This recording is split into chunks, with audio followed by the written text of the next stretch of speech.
Praise the lord ప్రియులారా, ప్రభు మాట్లాడుతుండగా విందాము. దేవుడు ఆదికాండంలో మొదటి దినము, రెండవ దినము, మూడవ దినము, ఆరవ దినము అని విశ్రాంతి దినము అని మనకు బైబిల్లో ఫస్ట్ వారాలను ఇంట్రడ్యూస్ చేశాడు దేవుడు.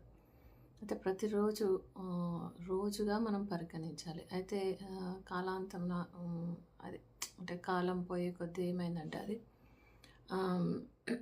జ్యూస్ గ్రెగోరియన్ క్యాలెండర్ లాగా మనకు వచ్చేసింది. అయితే వాటికి ప్రతిరోజుకి 1 డే 2 డే పోయి వాటికి పేర్లు పెట్టబడ్డాయి. మండే, ట్యూస్డే, వెనస్డే అని. చాలా మటుకు ఆ పేర్లు అన్య దేవతల పేర్ల మీద ఉన్నాయి. వెన్స్డే అంటాం మనం, అది బుధవారము. అయితే వెన్ అనే ఒక దేవత పేరు మీద వెన్స్డే అది స్టార్ట్ అయింది.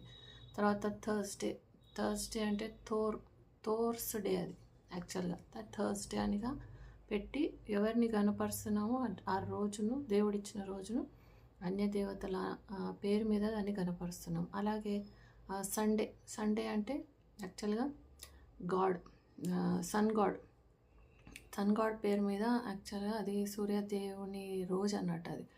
సో వాళ్ళు అప్పుడు సూర్యదేవత ఆరాధన చేసేవారు. మన దేశంలోనే కదా, అన్ని దేశాల్లో ముఖ్యంగా చలి ప్రాంతాల్లో, ఎందుకంటే వాళ్ళకు సూర్యుడు ఎక్కువ ఉంటాడు కాబట్టి ఎప్పుడు సూర్యుడు వస్తే అప్పుడు ఆ రోజును ఆ కాలాన్ని సూర్యదేవతకు పండుగలు చేస్తారు. So Sunday belongs to Saturn అని, సన్ గాడ్ అని వాళ్ళు పిలుచుకున్నారు.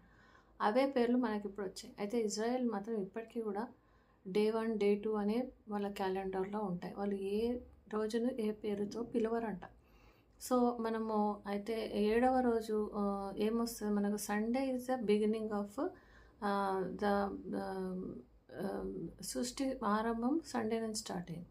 సో మండే, ట్యూస్డే, వెన్స్డే వచ్చి మండే సెకండ్ డే అన్నట్టు, అట్లా సాటర్డే 6th డే. అందుకే దేవుడు Saturday is the Friday is the 6th day, Saturday 7th day. అందుకే 7వ దినంలో దేవుడు విశ్రాంతి పొందాడు. అంటే ఏంటి, విశ్రామించాడు అంటే మనం కూడా ఏం చేయాలంట, ఇజ్రాయెల్కే కాదు ఇది అందరికీ వర్తిస్తుంది. పాటించగలిగిన వాళ్ళు పాటించవచ్చు. సో విశ్రాంతి దినము సాటర్డే.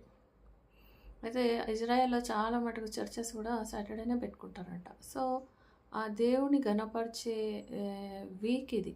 సో ప్రతిరోజు ఎలా ఉండాలి, వాటి పేర్లు ఏంటి అని మనం తెలుసుకుంటే మనం వాటికి విలువనిచ్చిన వాళ్ళం అవుతాం, ప్రభువుకు విలువనిచ్చిన వాళ్ళం అవుతాం. కాబట్టి లోకంకి దేవునికి చాలా తేడా ఉంది అని మనకు తెలుస్తుంది కదా. సో దేవుడు మనకు కృపను అనుగ్రహించును గాక. ఆమేన్.